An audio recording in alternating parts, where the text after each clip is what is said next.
On this episode of the show, I have with me Moinul Khan. He is the co-founder and CEO at Aurascape, and we're going to be talking about building a startup within the security space, and we're going to cover a few areas about understanding the marketplace, the opportunity to build something from the ground up, because Moinul has a deep background in the space, so he has some views on that.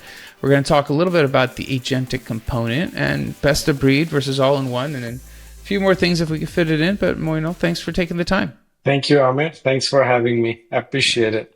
Absolutely. I guess before we start, could you tell everyone what the company does? Yeah, Aurascape, we're a cybersecurity company. We are specializing in AI security. And within AI, we want to, deliver an all-encompassing AI security solution. So essentially what we are really doing is securing AI for all kinds of use cases. It could be your users using public AI tools, public applications. It could be your third-party apps are connected to different type of AI tools, Copilot and things like that. Or it could be, a private application that your organization is building using LLMs and AI. And for all of those use cases, we want to be an inline prevention-focused cybersecurity solution that protects, your users, your data, and your applications. That's exactly what we are trying to achieve. All right, fantastic.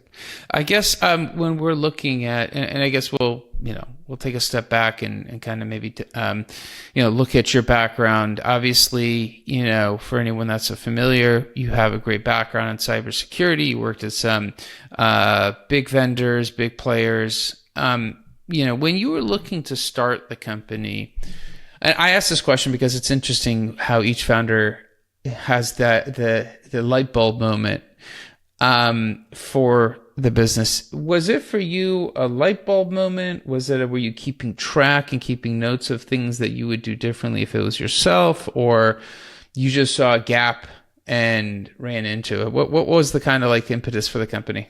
It was really the first thing you mentioned, which is a light bulb moment, right? If you like myself and my co-founding team, we have over the last 25 years, we are all in Silicon Valley.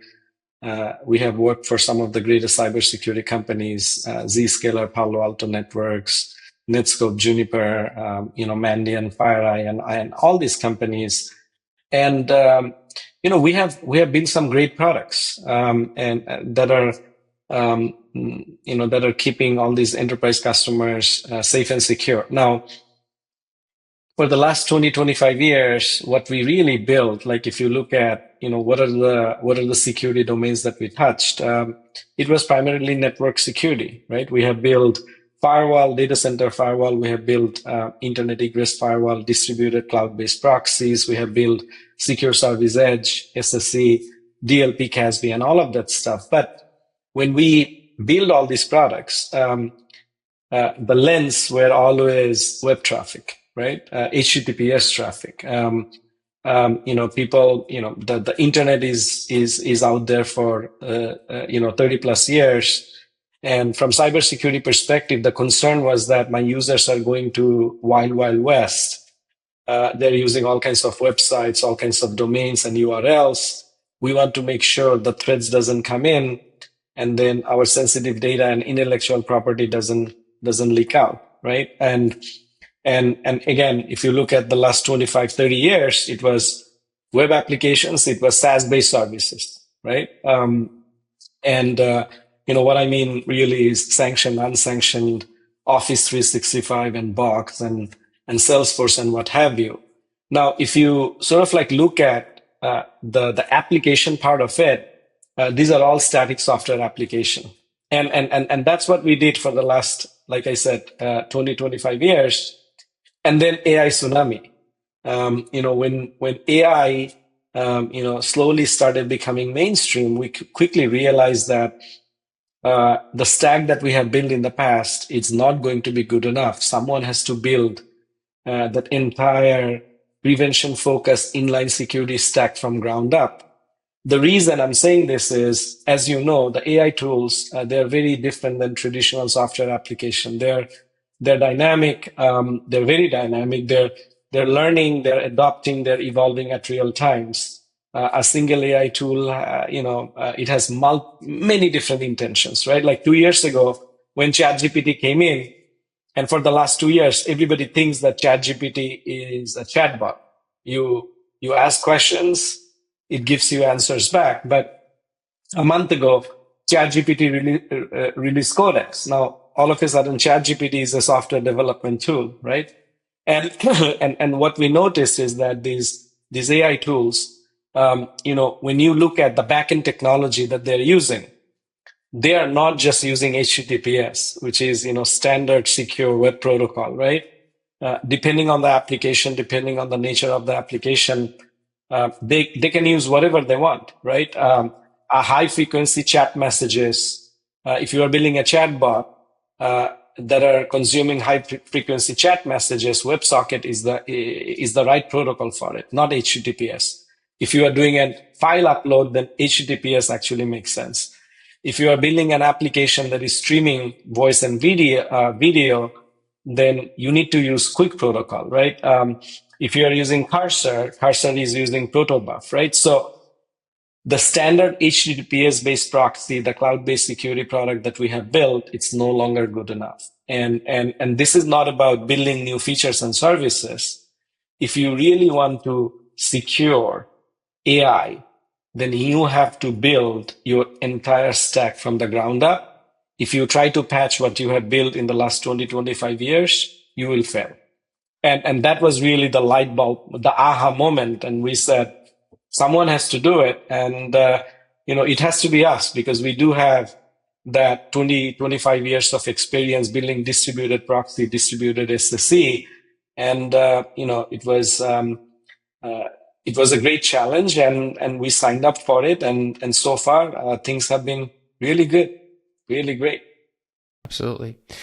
I want to see if you can maybe take us back. And the reason I'm going to ask you this is sometimes when you talk to founders and they're a little bit further ahead than, and you guys obviously, you guys are, got your Series A, so you've gone through a bit of the process.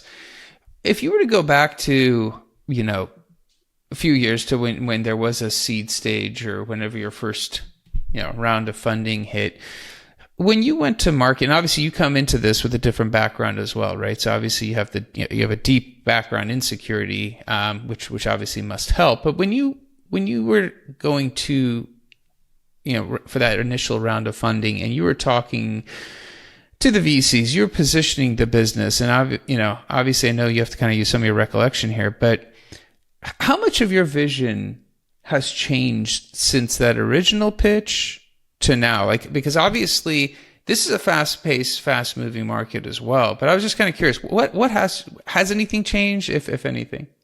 Actually, it has changed, right? When you think about the AI security, what we really wanted to achieve from day one, we sort of at the beginning, we were sort of focused on user using all kinds of publicly available AI tools, right? That was really the idea when we started this company. And as I said, it was needed because the existing firewall and proxies, we realized that are completely blind, right? And think about your existing inline stack, like you are using an internet egress firewall or SSE or web proxies. For most of the AI tools, if you are blind, if you are not able to inspect the content and then the payload, that means potentially threats are coming in and your data is going out, right? So the first problem we really tried to nail was, how do we solve this problem? How can we become a complementary to your existing stack where we can truly secure your users and your data when your users are using all these publicly available AI tools, right? And AI tools is not just ChatGPT and DeepSeek. There are hundreds and thousands of applications. Some of them are generative AI. A lot of them are embedded AI, agentic AI, and so on and so forth. So that's how we started. And, our seed round pitch was all about that. And the investors, they were able to resonate with the problem statement and that they invested. But then over the last 6 months or so, we said no. We want to become an all-encompassing AI security. So now, from public application, our focus is, we have delivered our second pillar, which is how do you secure your third-party apps? And the use case for that is, as and when organizations are consuming Office 365 and Google Workspace and Salesforce, every one of these tools are now connected to some type of AI or LLMs. For Office 365, Microsoft Copilot is connected. For Google Gemini is connected. For Salesforce, Einstein is connected. Even sometimes, very interestingly, we see the users are connecting their personal ChatGPT account to their corporate Google Drive. And all of this is happening because a massive amount of data indexing is happening from your third-party apps to these AI tools that puts your data at risk, right? So we said, first we're going to tackle the public application problem, what we did, and we launched the company. Then we released our third-party AI, app security. And then the last pillar is your private apps. Pretty much every single organization, they're building their own apps, either for their business users or for their consumers. They're building their own apps that are at the back end using LLMs and AI. And you need to make sure that you also understand that flow. What kind of queries are going out? What kind of responses are coming back? If you build a chatbot for your customers, you want to make sure the chatbot is not saying something weird. And that is the third pillar, which is how do you secure private apps when they're talking to LLMs and AI apps? So we sort of evolved and we are making progress, but honestly, that was part of the initial vision. I guess, in the span that you guys have been in existence, the concept of agentic has come out. Obviously, I think you've touched on it a little bit as well. And that, again, is a little bit of shit. Because you mentioned, obviously, people think ChatGPT is just a chatbot. Obviously, it's not. When you think about agentic and you think about the current business, obviously we've seen consolidation in the security space. We're seeing people try to build out a more integrated application. You can already see that, even if they're not fully integrated, the idea of agentic is that, we'll be able to accomplish some of these tasks with being hands off. In terms of that agentic component, and specifically within security, is the view, what is your view in terms of building that best of breed versus all in one? And obviously, seeing that consolidation, that's the trend for the bigger companies. But what are your views of being a startup and kind of having to be in the middle of that? Yeah, this is a very interesting question. When it comes to agentic AI, there are multiple touch points for us. So the first is, as a cybersecurity vendor, as a AI security startup, what is our story when it comes to agentic AI security? That is absolutely critical for us because the world is moving towards AI agents, right? Like everything essentially is becoming a robot, right? And especially, I'm sure you heard about, MCP, right? MCP server and clients. And, with the innovation of MCP, the agentic AI innovation will even, kind of like hit the light speed, right? Like now everybody has sort of like a standard protocol that they can rely on. But then, this whole MCP idea and the protocol and everything, it's so new.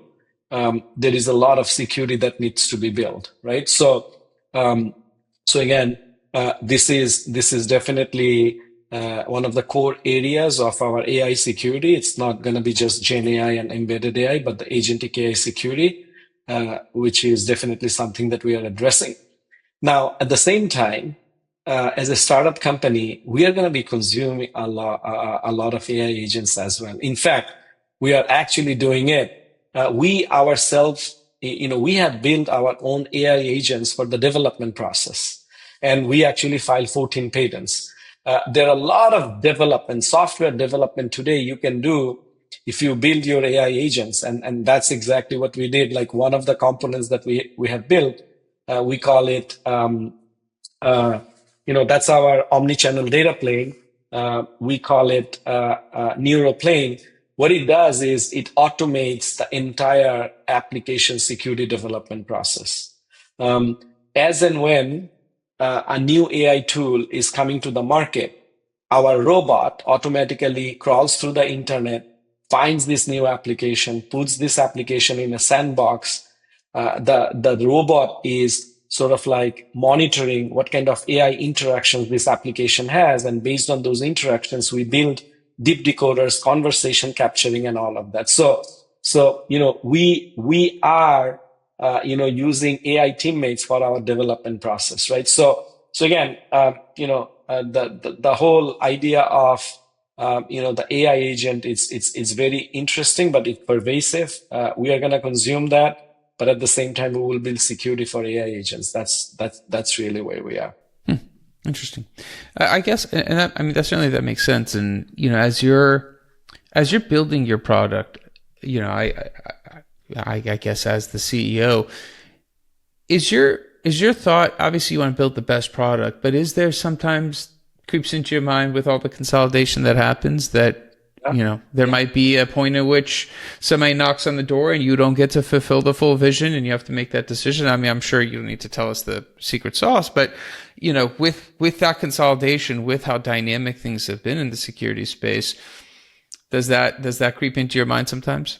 Yeah, I mean, honestly, again, my experience over the last decade, right, with big companies, we have seen a big movement in consolidation and platformization. Okay, and that happened for the right reason, because in the past, every CISO that you talk to, they'll be like, "Oh no, it's another vendor," right? Like I already have 70 tools, right?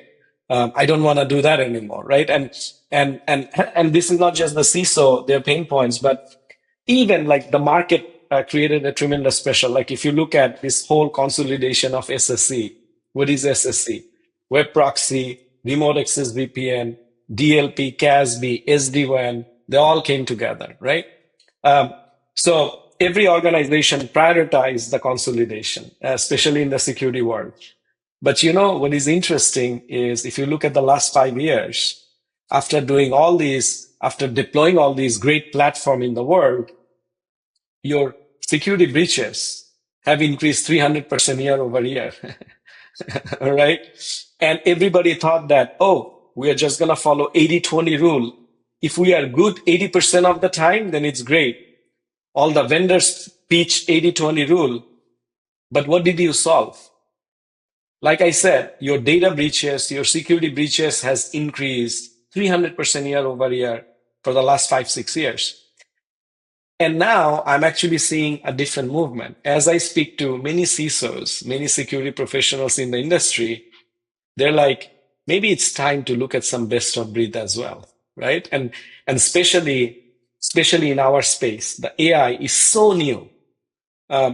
Every single vendor in the world, they will say, we are doing AI, we are doing LLM, we are doing I heard people saying that they have been using AI for the last 12 years. And I'm like, AI did not exist in the last 12 years.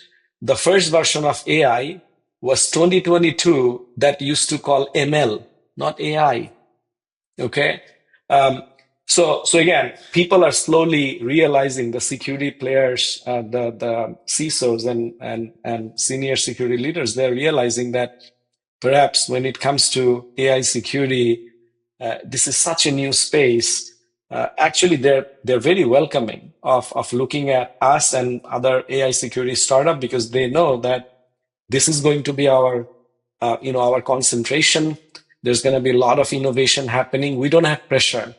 $5 billion, $10 billion ARR pressure.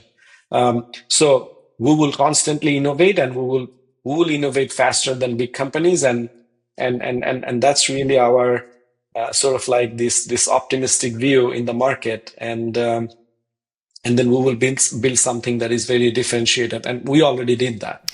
I guess, we and I think we've talked a couple of different areas here.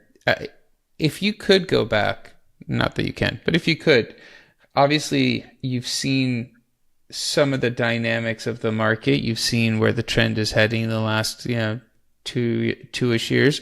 If you were to go and start a new cybersecurity business, would you consider, what would you factor in? What would you need to consider given what you've seen in the last maybe 2 years? Is there anything that's popped up that you're like, this is something that we need to have maybe considered? Or if a founder's out there looking to build something, they should be thinking about this. Is there anything that stands out? What really stands out, and again, it goes back to my experience over the last 10 years. I was part of two largest security vendors in the world, and you guys already know, this is public knowledge. There were a lot of acquisitions, right? And one thing that I noticed is when someone builds a security startup, 95% of the time, people are looking for a quick exit. Many startup security companies, they build something which is not prevention focused, a lot of visibility product, a lot of API usage. And this technology that essentially people build is low barrier to entry, right? A lot of focus is, hey, fetch this API, that API, let's collect a lot of information, build a nice dashboard, build a lot of nice eye candies, and then sort of like ready to exit, right? And then, it really didn't solve the problem, to be honest, the cybersecurity problems, because all you did is you did 20 different acquisition. You talk about platforms, but at the end of the day, it's all individual product, individual dashboard, individual tools. It's hard to manage, right? If I were to build my next startup or any, if I can give advice, I think the cybersecurity solution has to be prevention focused, right? And what that really means is, you need to sign up for a harder task.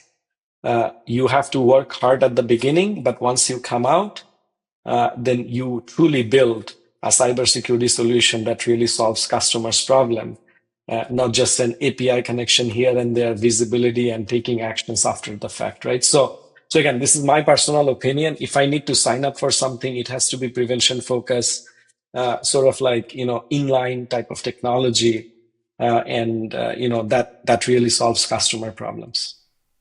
That's fantastic advice.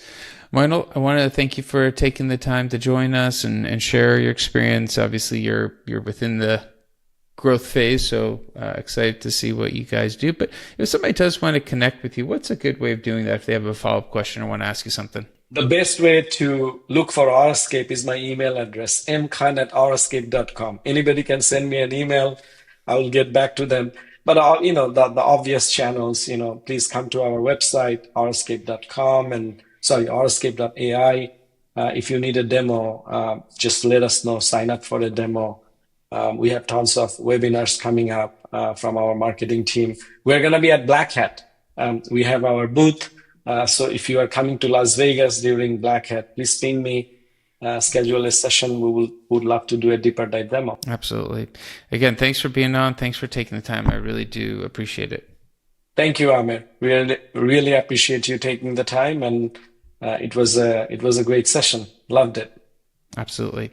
That's it for this episode. Be back again, different guest, different topic. Until then, two things. One, I think Moinul did a great job of walking us through. He's a CEO and co-founder of a startup in the security space, and he walked us through some of those opportunities, the challenges, how he sees the market with the consolidation versus best of breed, and just the sheer opportunity, and some advice if you're actually looking to start a startup within the space. He gave some fantastic advice as well. So share this episode with somebody else who might benefit from it. Also, like, subscribe, comment, let me know how the show's going for you. Until next time, thank you and goodbye.